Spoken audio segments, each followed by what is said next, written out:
Assalamualaikum warahmatullahi wabarakatuh.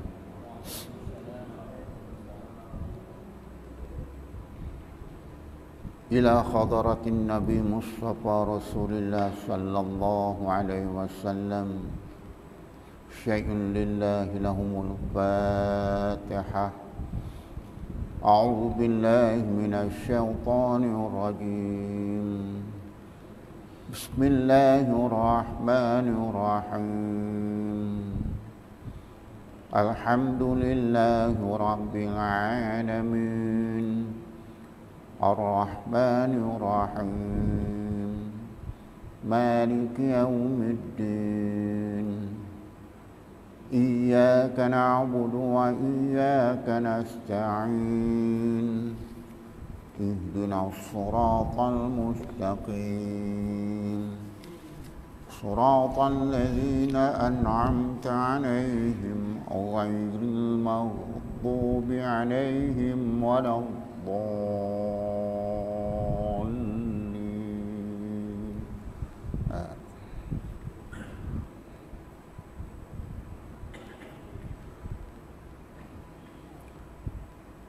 Alhamdulillah nahmaduhu wa nasta'inuhu wa nastaghfiruh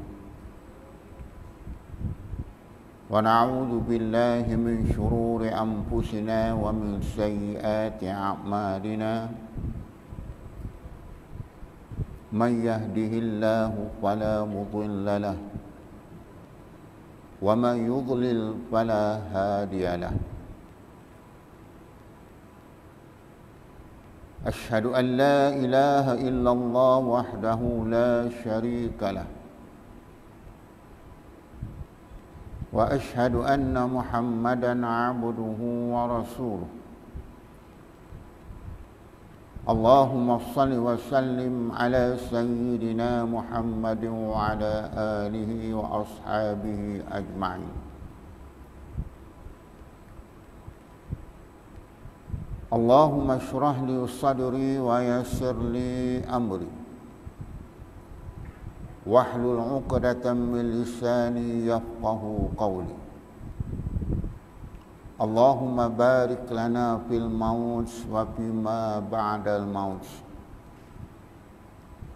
Allahumma barik lana fil maut wa fima ba'dal maut. Allahumma barik lana fil maut wa fima ba'dal maut. Amma ba'd.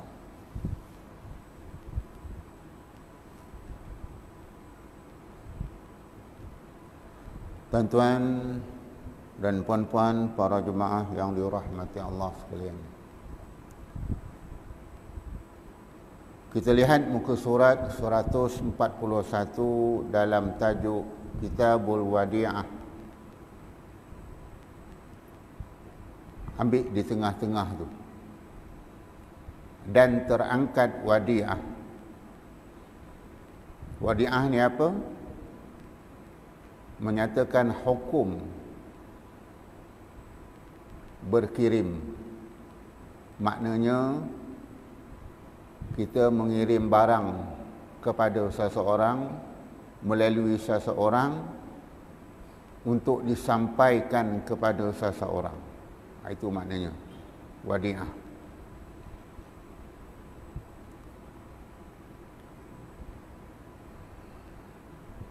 Dan terangkat wadi'ah, hukum berkirim tu. A nak kirim barang kepada C melalui B.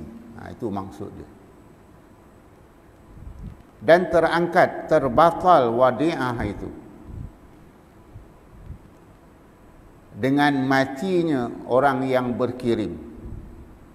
Maknanya orang yang nak mengirim barang tadi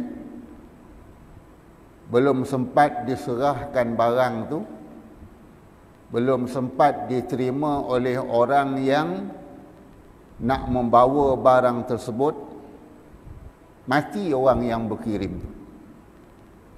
maka secara automatik terangkat, maknanya terbatal, tak boleh diteruskan. Kerana apa? tuan punya barang yang nak kirim tadi dah mati.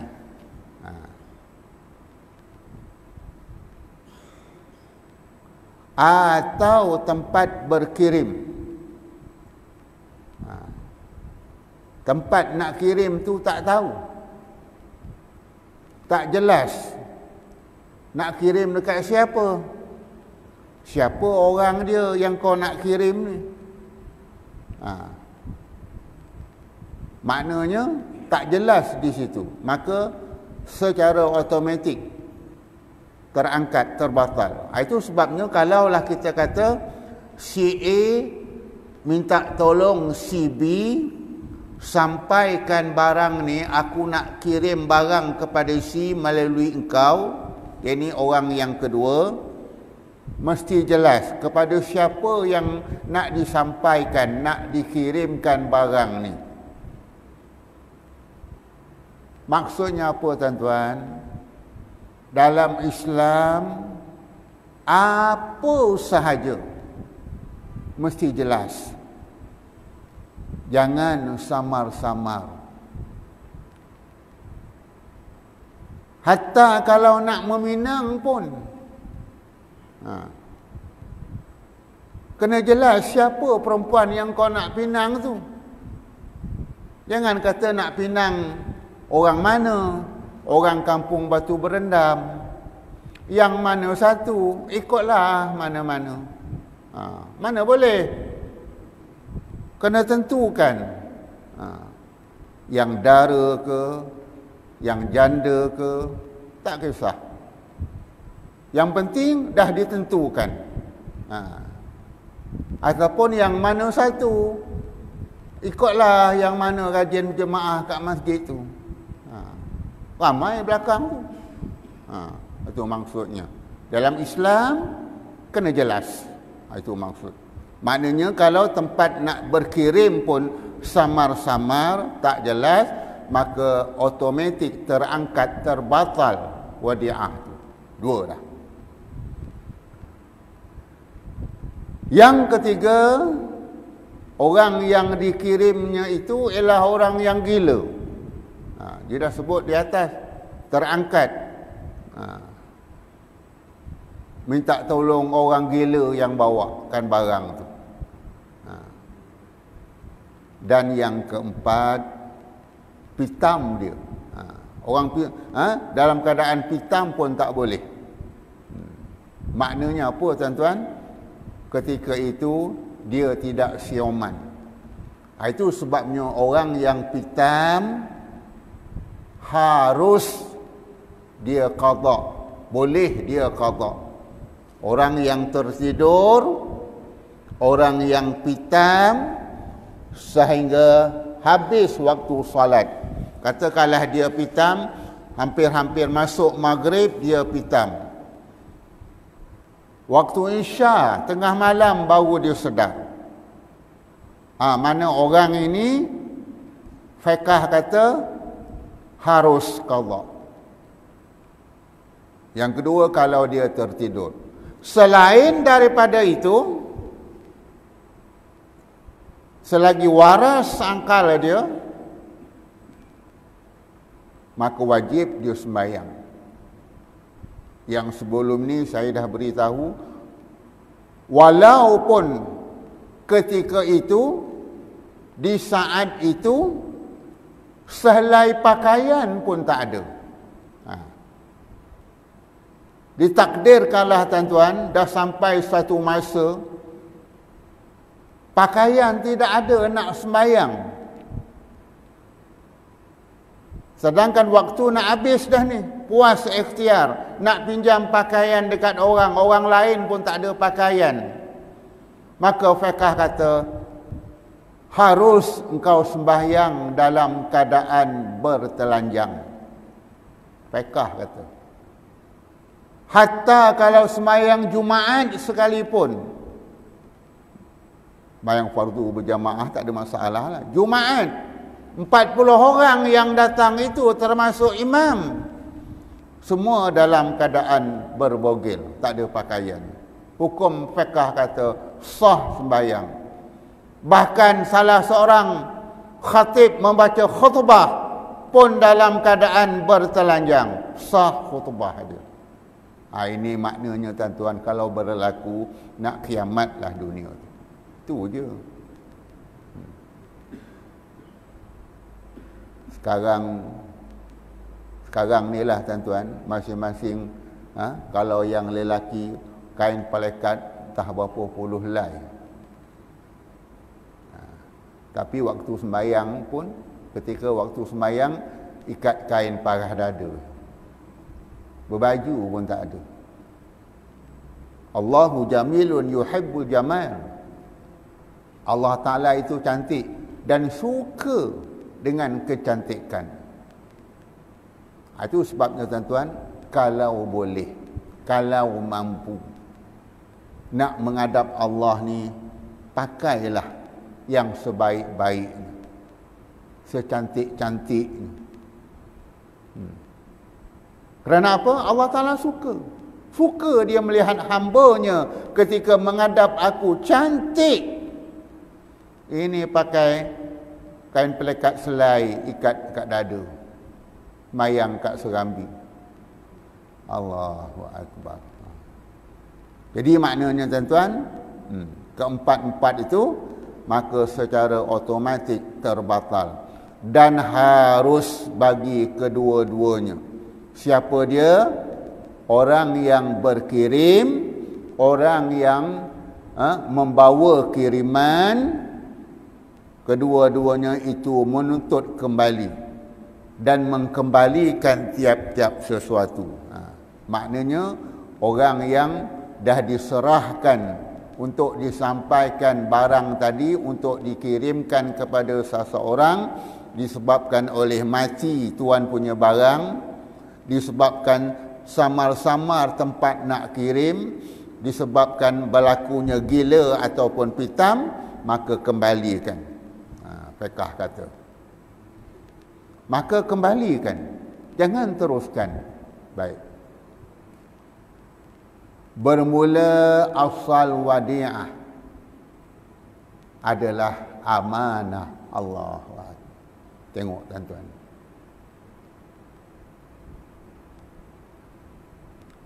wadi'ah, nak bawa barang yang orang kirim,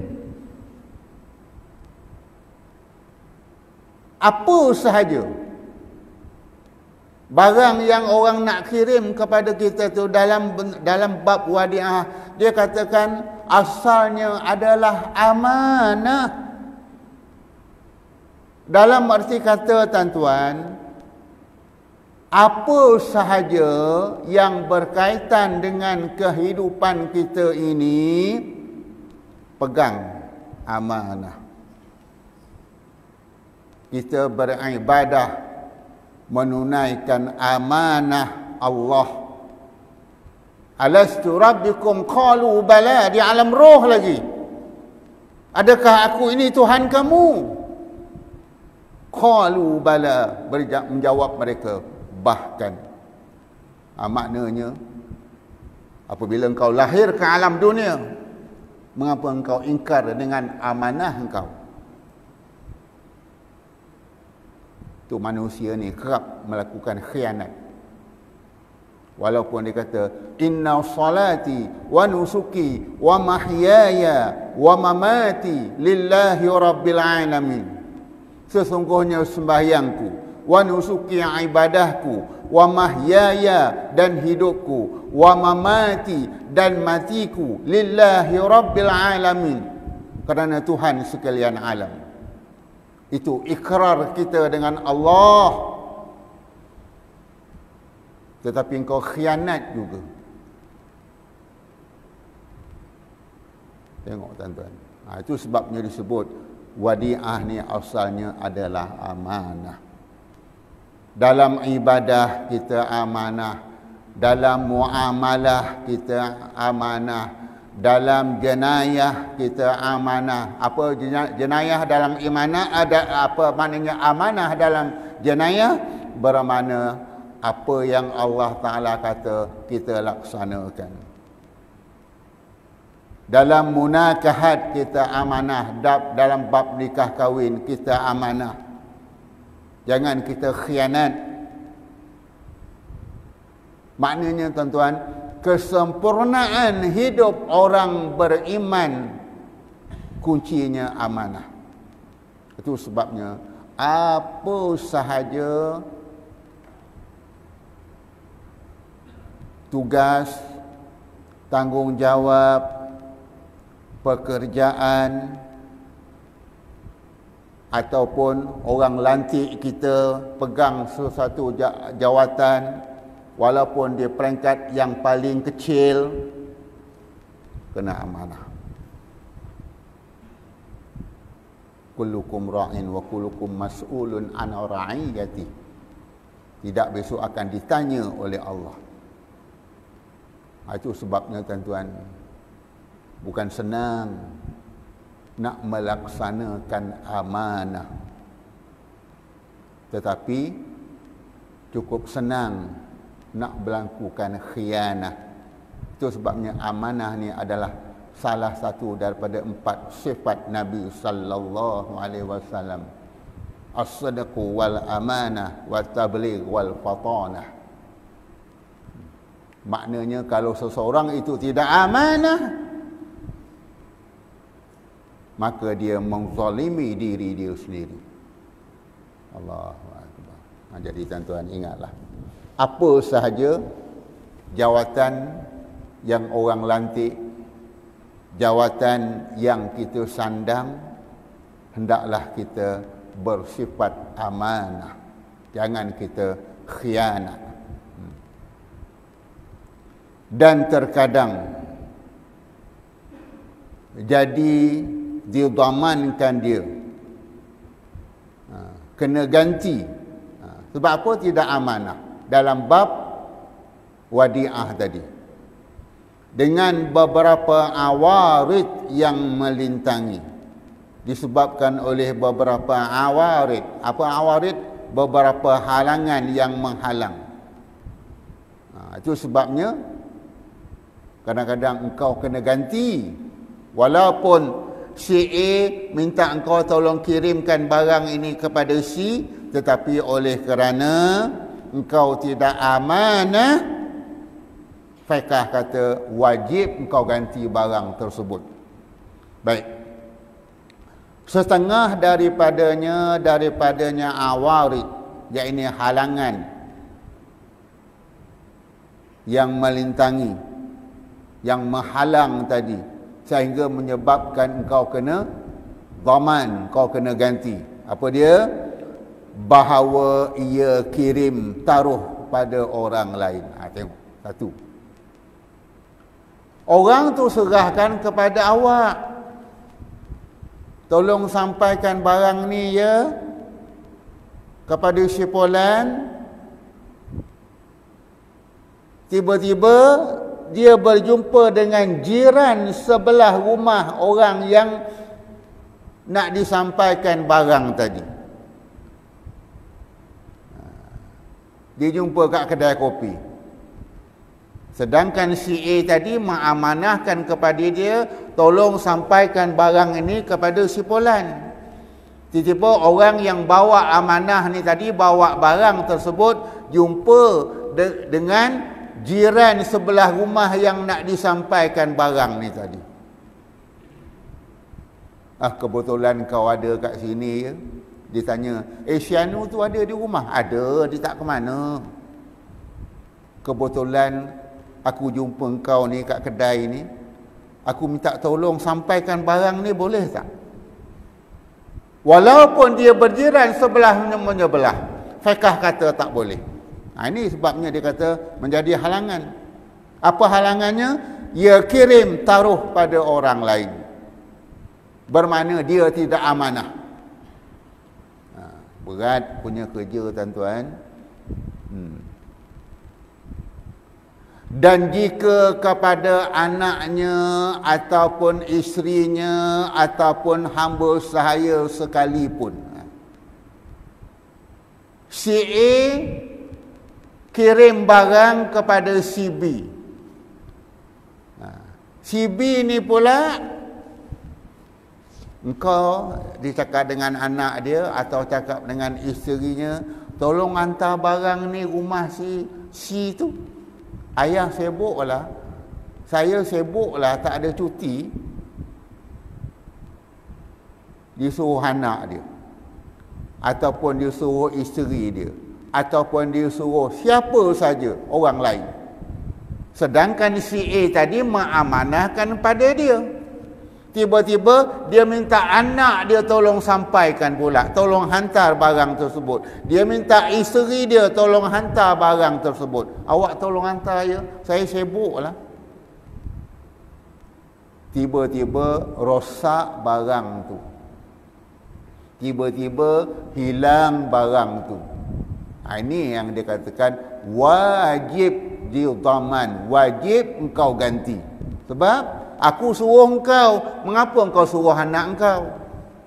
Tengok tuan-tuan dalam bab fiqh.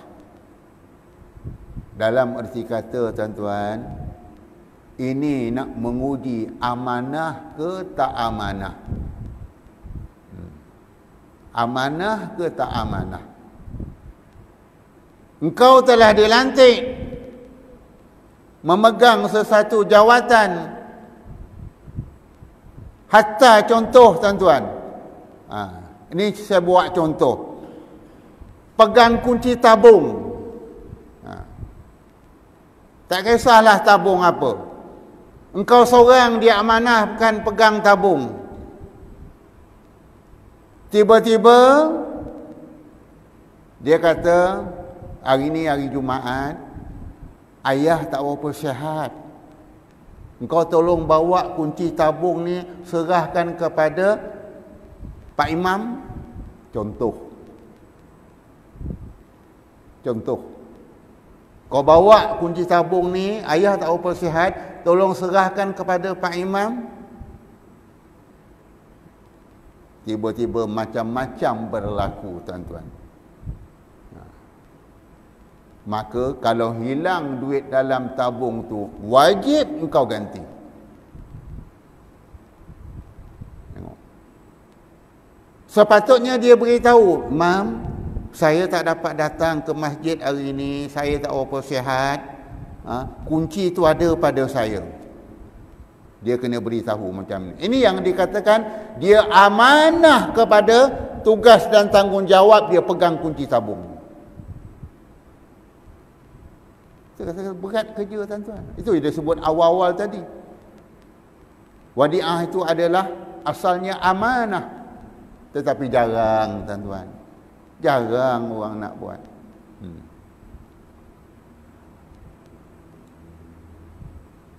Seperti yang disebut di dalam kitab Tahaffuh dan Nihayah. Dengan syarat, dia kata, dengan ketiadaan izin dan ketiadaan uzur, maka wajib didhamankan dia, digantikan dia. Izin siapa? Izin dia dah telefon Pak Imam. Pak Imam kata, yalah, aku tunggu kat masjid. Cakap dengan anak engkau, aku tunggu kat masjid sekian-sekian. Itu maknanya dah diberi izin. Tapi jarang. Itu sebabnya tuan-tuan, apa sahaja yang berkaitan, jangan kita bertindak seorang diri. Itu sebabnya dalam bab fiqh, apa sahaja yang kau nak lakukan, engkau bawa saksi. Itu sebabnya nikah ada saksi. Bukan orang ramai itu yang menjadi saksi. Siapa yang menjadi saksi ketika dia melafazkan ijab dan kabul tadi? Nak mengesahkan, itu je. Orang lain tak ada masalah. Ini dalam bab fiqh. Dan ketiadaan uzur. Sebab apa engkau serah pada anak engkau? Aku serahkan kepada engkau. Aku serahkan untuk engkau sampaikan. Mengapa engkau suruh anak engkau? Mengapa engkau suruh isteri engkau? Tengok tuan-tuan. Dalam Islam, kalau engkau disuruh pegang amanah, maka janganlah mudah kita mengalihkan tugas tersebut kepada orang lain. Sebab kalau berlaku kehilangan, kerosakan, maka wajib engkau daman, engkau wajib didaman, engkau wajib membayar ganti dia. Baik. Dan kata qil, ada pendapat mengatakan jika ia kirim taruh kepada qadhi, tidak wajib didamankan dia. Qadhi maknanya orang yang memegang amanah. Itu sebabnya tuan-tuan, awal-awal tadi saya dah beritahu apa sahaja jawatan yang kita terima, pastikan kita amanah pada diri kita.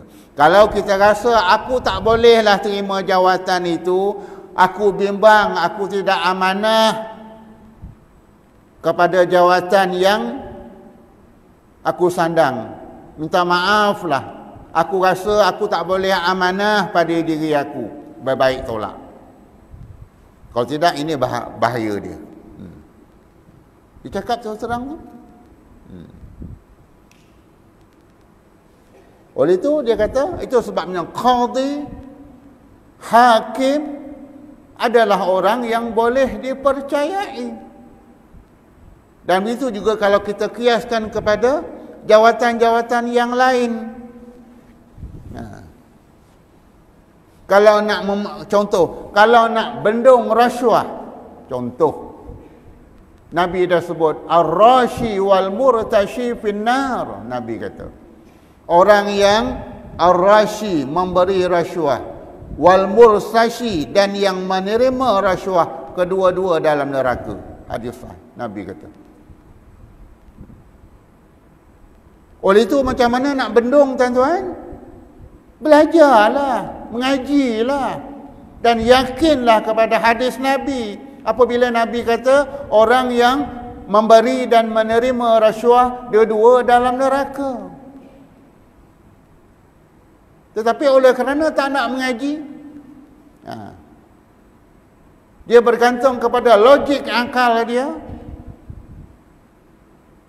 Ini yang susah tuan-tuan. Dan begitu juga orang yang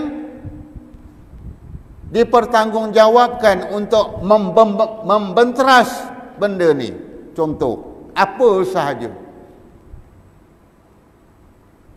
Engkau diberi tanggungjawab untuk membenteras daripada berlakunya perjudian. Amanah.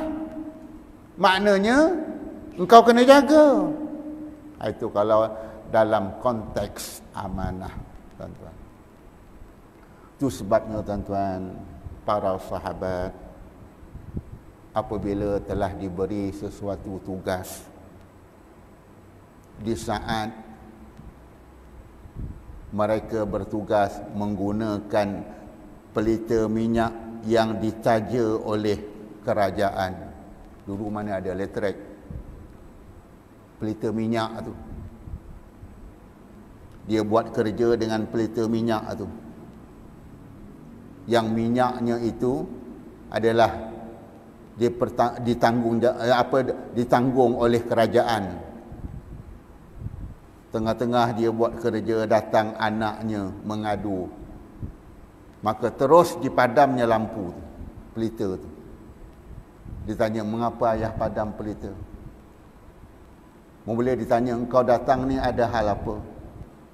Ada hal ini ya, hal keluarga. Terus dipadamnya lampu pelita tu. Si anak kata, mengapa dipadam ayah?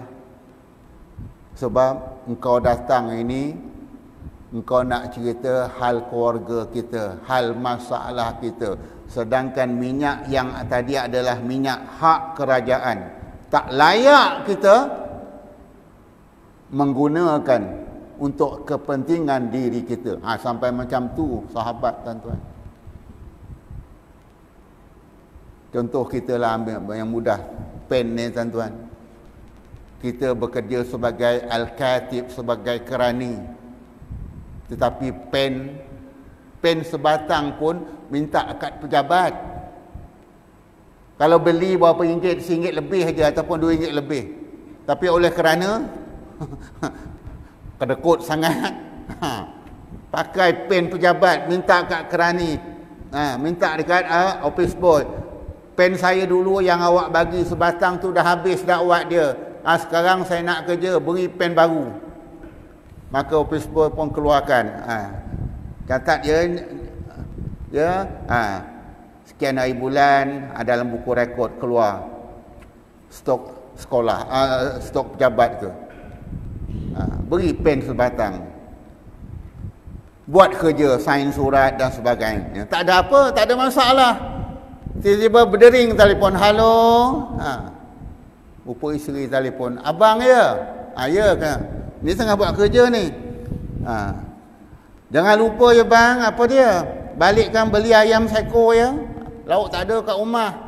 Pen yang ada di tangan dia tadi tak sedar. Dia tulis ayam seko. Apa lagi? Kelapa. Apa lagi? Kili padi. Sedangkan digunakan pen ni.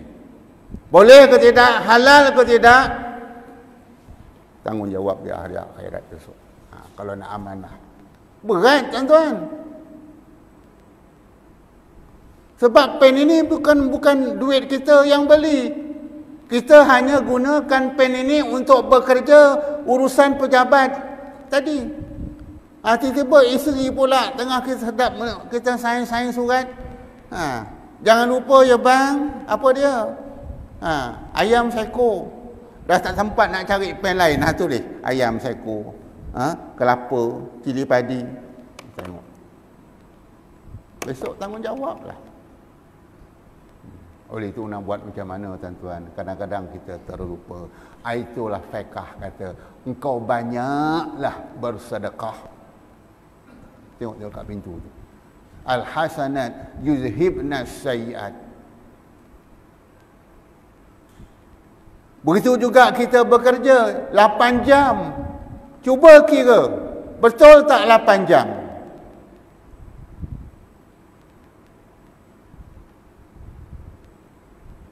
Tapi kalau kita tidur menyawuk mana-mana, celah-celah stor, celah-celah tong, sempat berdengkur lagi.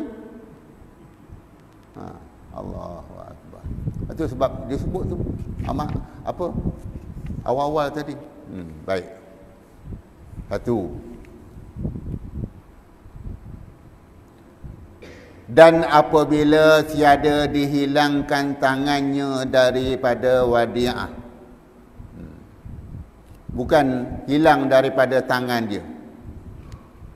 Haruslah ia minta tolong orang yang menanggung akan dia kepada tempat pertaruhannya. Dan apabila tiada dihilangkan tangannya daripada wadi'ah yang dikirim tadi. Bukan dia yang menghilangkan.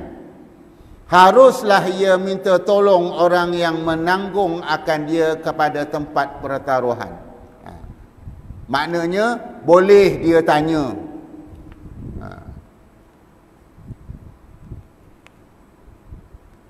Tapi dengan syarat ada saksi lah. Macam mana barang ni boleh hilang? Aku letak kat sini. Ini yang berlaku tuan-tuan. Ada seorang hamba Allah tu bendahari masjid, sian tengok. Baru keluarkan duit daripada bank. Dia Melaka ni. Lepas keluarkan duit daripada bank, letak dalam kereta. Dia pun kunci kereta nak pergi, buang air kejap aja. Lepas pergi buang air dekat tandas, dekat bank tu, dia keluar tengok kereta dah kena pecah. Ini yang dia kata kalau boleh mintalah tolong siapa yang nampak. Tidakkah itu ada tali barut tuan-tuan? Kesian tengok.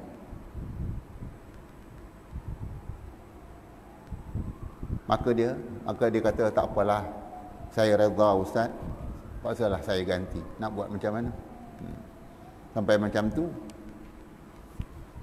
Baik. Atau dia hantarkan dia di dalam khazanah. Khazanah ni perbandaraan yang bersekutu antaranya dan antaranya yang lain.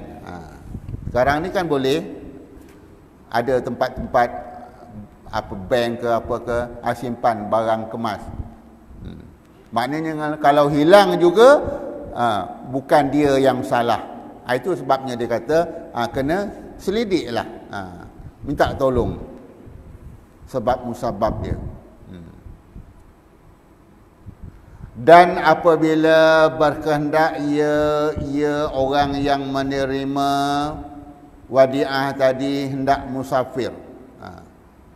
Kata kalau si A tadi minta si B tolong simpan tolong sampaikan barang ni kepada si Fulan. Si B kata aku nak ke Kuala Lumpur lah besok. Barangnya dia dah serah dah petang tadi. Esok si B kata aku nak ke Kuala Lumpur nak ziarah anak. Tengok tuan-tuan bagaimana keadaan. Apabila ia berkendakkan kepada safar musafir, hendaklah dikembalikan kepada ampunyanya atau wakilnya. Tengok. Dia dah terima petang tadi ataupun malam tadi. Tiba-tiba anak dia telefon, ayah besok datang ya ayah, bawa mak ya. Sebab dah boleh merentas negeri. Si anak kata. Ayah kata, yalah. Sedangkan malam tadi dia dah terima amanah daripada si A untuk kirimkan barang tu. Bawakan barang tu. Oleh itu fiqh kata, engkau pergi pulangkan balik. Kembalikan. Sebab engkau nak musafir. Maka hendaklah dikembalikan kepada empunya, makna tuan punya barang tadi. Atau kepada wakilnya. Siapa wakilnya? Kepada anak dia. Anaknya yang ada di rumah tadi. Bukannya pada jiran sebelah. Kalau jiran sebelah nanti dia menafikan, entah saya tak tahu. Masa bila dia serah. Oleh itu kepada wakilnya, dan wakilnya itu mesti memperaku memang betul dia terima. Itu sebabnya tuan-tuan dalam Islam kadang-kadang akan timbul masalah. Dia boleh menafikan, dia boleh menidakkan. Oleh itu macam mana? Kita nak pergi ke Kuala Lumpur dah ni. Nak serahkan kepada bapaknya dah tak ada dah pergi kerja. Tinggal anak dia, tinggal isteri dia. Oleh itu, kalau boleh sebaik-baiknya dalam Islam, apabila kita nak pulangkan balik barang tu, kita bawa saksi. Siapa saksi? Sama ada orang yang ada jawatan dalam kampung tu, paling tidak orang yang bersama dengan dia, isteri dia. Cakap, awak nanti tolong jadi saksi ya, apabila saya serahkan balik barang ni kepada tuan punya. Awak jadi saksi. Itu sebabnya dalam Islam, saksi itu amat penting. Supaya apa? Kalau berlaku sesuatu, maka cuba tanya saksi. Kalau saksi kata, saya pun tak tahu, maka fiqh kata, hendaklah engkau bersumpah. Wallahi, wabillahi, watallahi. Sampai macam tu tuan-tuan. Cantiknya ajaran Islam tu. Tapi kita kadang-kadang buat mudah saja. Kadang-kadang dipulangkan barang tu, walaupun nampak barang tu remeh-temeh saja. Dia letaknya dia, kat mana kau sangkutkan barang tu? Dekat pagar rumah kau. Boleh tak fiqh kata? Tak boleh. Kalau hilang barang yang kau sangkut dekat pintu pagar tadi, tanpa engkau serahkan secara jelas kepada tuan empunya barang, hilang, wajib engkau ganti. Macam tu fiqh. Cantik dia perjelaskan. Maka jika tiada dapat kedua-duanya, nak jumpa tuan punya barang pun dia dah tak ada, nak jumpa wakil ataupun anak dia ke isterinya pun tak ada. Dua-dua dah keluar. Kita nak balik kita nak pergi Kuala Lumpur dah ni, dah lewat dah ni. Maka caranya macam mana? Maka serahlah kepada qadhi. Jika ia qadhi, kepercayaan yang diamanahkan. Kalau qadhi pun tak boleh tak boleh menzahirkan sifat amanah pada siapa lagi tuan-tuan. Ini yang berlaku zaman mutaakhirin ini. Harapkan orang inilah yang akan membenteras jenayah. Harap orang inilah yang akan membantu daripada berluas-luasanya maksiat. Tetapi orang ni juga menerima sogokan, menerima rasuah. Macam mana dia nak benteras? Ni cantik fiqh jawab tuan-tuan. Kalaulah dia kata nak serahkan kepada qadhi, kepada hakim, qadhi ataupun hakim tak boleh dipercayai, nak serah pada siapa lagi? Itu sebabnya dalam Islam sentiasa kita berpandangan positif dengan seseorang. Islam ajar. Islam ajar kepada kita supaya hendaklah kita sentiasa berperasaan positif dengan seseorang. Kita jangan terlalu mudah syak wasangka yang buruk-buruk. Nampak orang tu pertama kali datang ke masjid, datang ke surau, kita pun tak kenal dia. Sepatutnya kita jumpa dia, Assalamualaikum. Saudara ni pertama kali ke orang baru ke kampung ni? Kita ni tidak. Cuba masuk pada datang. Macam tengok dia datang tu. Orang tu tak pernah datang tu.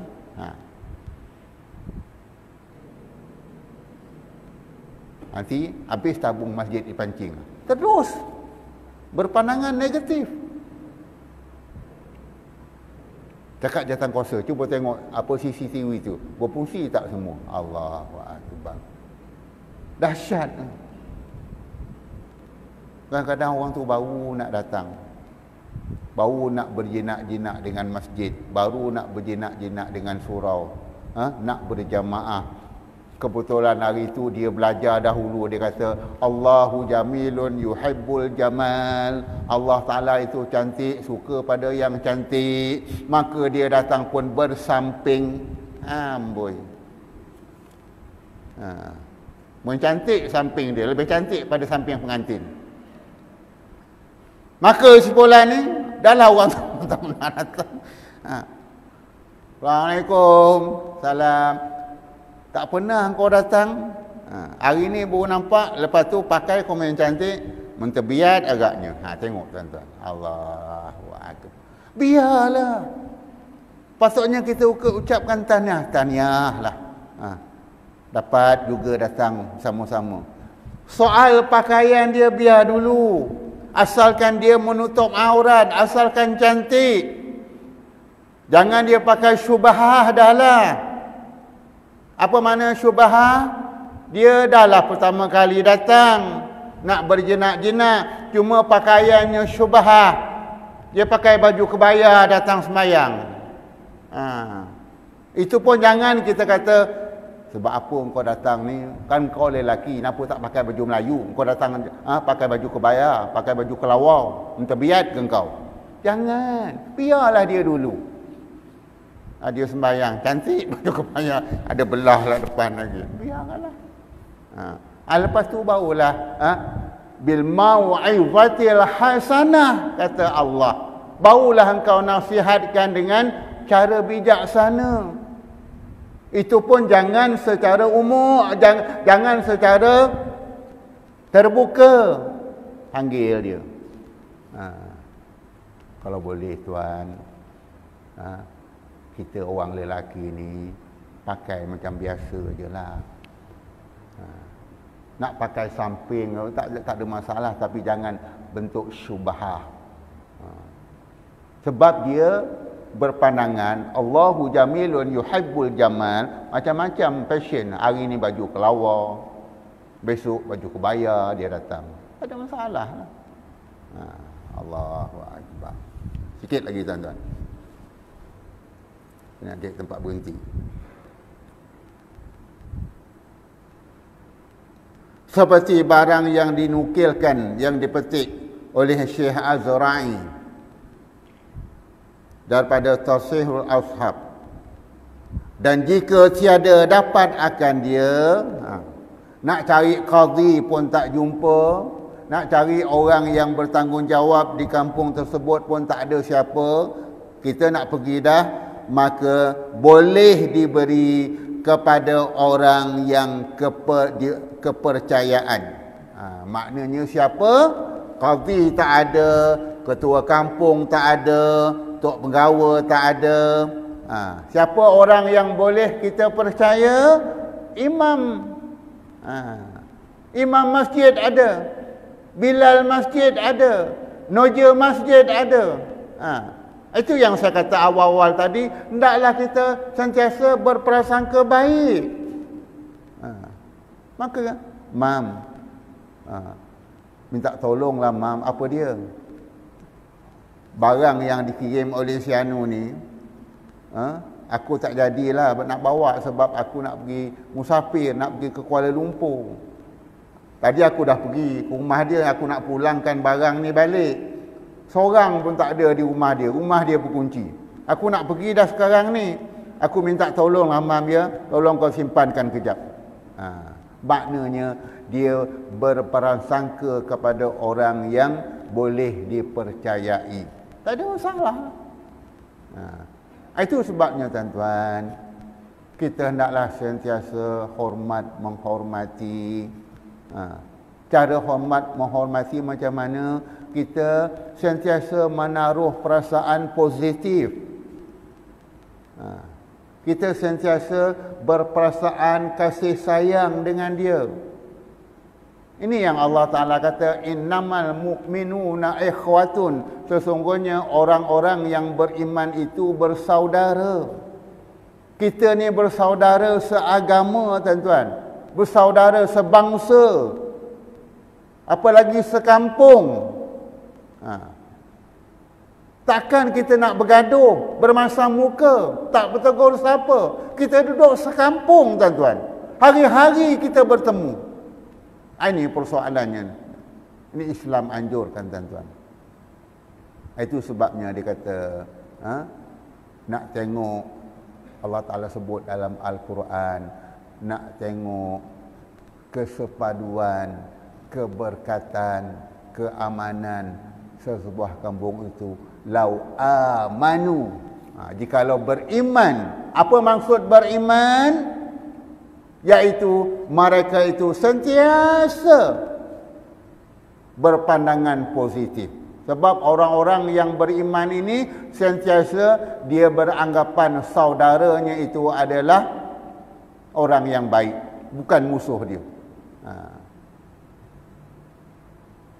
Syaitan betul musuh dia. Ini tidak, berkawan dengan syaitan, bukan main baik dengan syaitan. Dengan manusia sentiasa dia berprasangka buruk. Waliyazubillah. Oleh itu tuan-tuan, kesimpulan dalam tajuk yang kita baca ini, pegang satu, iaitu apa dia? Apabila kita diamanahkan, maka laksanakanlah amanah itu dengan yang terbaik. Itu kunci dia dalam yang banyak-banyak kita baca tadi. Jadi mudah-mudahan apabila sifat amanah itu dapat kita jelmakan di kalangan kita, maka insya-Allah akan hilang perasaan syak wasangka, mengatakan sianu tak baik dan sebagainya, akan hilang tuan-tuan. Itu sebabnya hendaklah kita sentiasa berprasangka yang terbaik di antara saudara-saudara seagama kita. Wallahu alam. Cukup setakat itu.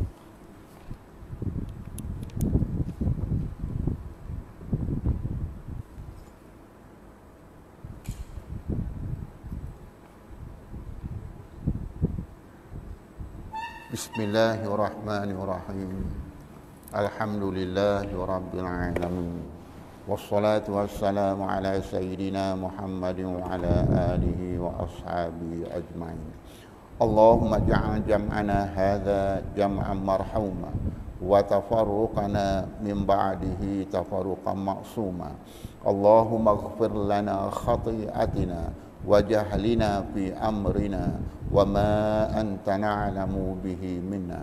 Rabbana atina fid dunya hasanah wa fil akhirati hasanah wa qina azaban nar wa qina azaban nar wa qina azaban nar. Wa sallallahu ala sayyidina Muhammadin wa ala alihi wa sahbihi ajma'in. Walhamdulillahi rabbil alamin. Subhanakallah.